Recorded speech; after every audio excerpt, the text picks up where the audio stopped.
नमस्कार दोस्तों, मेरा चैनल कथा भक्ति सागर में आप लोग का स्वागत है। आज हम सुनेंगे विष्णु जी के द्वारा तुलसी के शिलहरण का वर्णन और कुपित हुई तुलसी द्वारा विष्णु जी को श्राप का वर्णन हम आज जानेंगे और शालिग्राम शिला के महत्व के बारे में भी हम जानेंगे। इसकी एक बहुत ही सुंदर कथा है। रणभूमि में आकाशवाणी को सुनकर जब देवेश्वर शंभु ने श्री हरि को प्रेरित किया, तब वे तुरंत ही अपनी माया से ब्राह्मण का वेश धारण करके शंखचूर्ण के पास जा पहुँचे और उनसे परमोत्कृष्ट कवच जो कवच था उसका मांग लिए। फिर शंखचूर्ण का रूप बनाकर वे तुलसी जी के घर की ओर चल गए। शंखचूर्ण जो था वो तुलसी जी के पति थे। वहां पहुंचकर उन्होंने तुलसी के महल के द्वार के निकट नगाड़ा बजाया और जय जयकार से सुंदरी तुलसी को अपने आगमन की सूचना दी।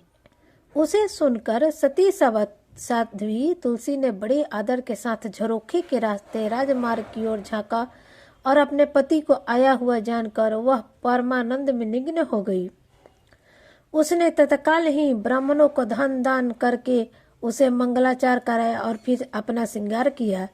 इधर देवताओं का कार्य सिद्ध करने के लिए माया से शंखचूर्ण का स्वरूप धारण करने वाले भगवान विष्णु रथ से उतरकर देवी तुलसी के भवन में गए। तुलसी ने पति रूप में आए हुए भगवान का पूजन किया, बहुत सी बातें की। तदपरांत उसके साथ रमन किया।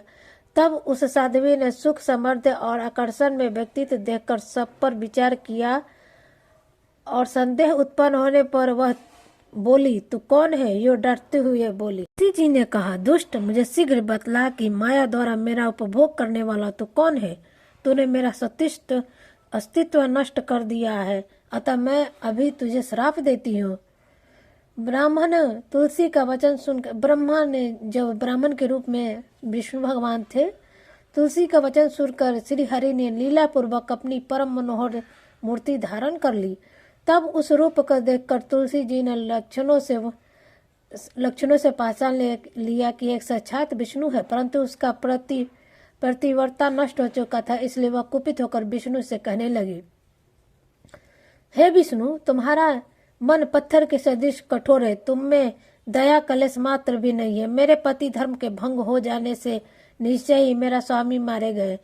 चूंकि तुम पाषाण सृष्टि कठोर, दया रहित और दुष्ट हो, इसलिए अब तुम मेरे श्राप से पाषाण स्वरूप ही हो जाओ। यूं कहकर शंखचूर्ण की वह सती साध्वी पत्नी तुलसी फुट फुट कर रोने लगी और शोकार्त होकर बहुत ही तरह से विलाप करने लगी। इतने में वहां भक्त वत्सल भगवान शंकर प्रकट हो गए और उन्हें समझा कर कहा, देवी, अब तुम दुखों को दूर करने वाली मेरी बात सुनो। श्री हरि विश्वस्त मन से उसे श्रवण करे, क्योंकि तुम दोनों के लिए जो सुखदायक होगा वही मैं कहूँगा। भद्रे, तुमने तप किया था, यह उसी तपस्या का फल है। भला यह अन्यथा कैसे हो सकता है? इसलिए तुम्हें उसके स्वरूप ही फल प्राप्त हुआ है। अब तुम इस शरीर को त्याग कर दिव्य देह धारण कर लो और लक्ष्मी के समान होकर नित्य हरि के साथ विहार करती रहो। तुम्हारा यह शरीर जिसे तुम छोड़ दोगी नदी के रूप में परिवर्तन हो जाएगा, नदी के रूप में परिवर्तित हो जाएगा। वह नदी भारतवर्ष में पुष्प रूपा गंडकी के नाम से प्रसिद्ध होगी। महादेवी, कुछ काल के पश्चात मेरे वर के प्रभाव से देव पूजन सामग्री तुलसी का प्रधान स्थान हो जाएगा। सुंदरी, तुम स्वर्गलोक में, मृत्युलोक में तथा पाताल लोक में सदा हरि के निकट ही निवास करोगी और पुरुषों में श्रेष्ठ तुलसी का वृक्ष हो जाओगी। तुम वैकुंठ में दिव्य रूपधार प्रसारणी वृक्षाधिष्ठात्री देवी बनकर सदा एकांत में श्री हरि के साथ क्रीड़ा करोगी।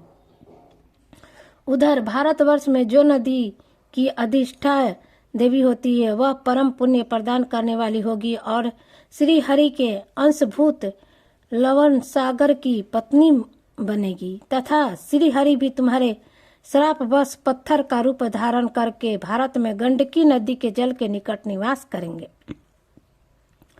वहां तीखी दाढ़ों वाले कठोर भयंकर कीड़े उस पत्थर को काट कर उनके मध्य में चक्रा का आकार बना लेंगे। उसके भेद से वह अत्यंत पुण्य प्रदान करने वाली शालिग्राम शिला कहलाएगी और चक्र के भेद से उसका लक्ष्मी नारायण आदि भी नाम होगा। विष्णु की शालिग्राम शिला और वृक्ष रूपनीय तुलसी का समागम सदा अनुकूल तथा बहुत ही प्रकार के पुण्यों की वृद्धि करने वाला होगा। भद्रे, जो शालिग्राम शिला के ऊपर से तुलसी पत्र को दूर करेगा उसे जन्मा जन्मांतर तक स्त्री वियोग की प्राप्ति होगी, तथा जो शंख को दूर करके तुलसी पत्र को हटाएगा वह भी भयहीन होगा और 7 जन्मों तक रोगी बना रहेगा।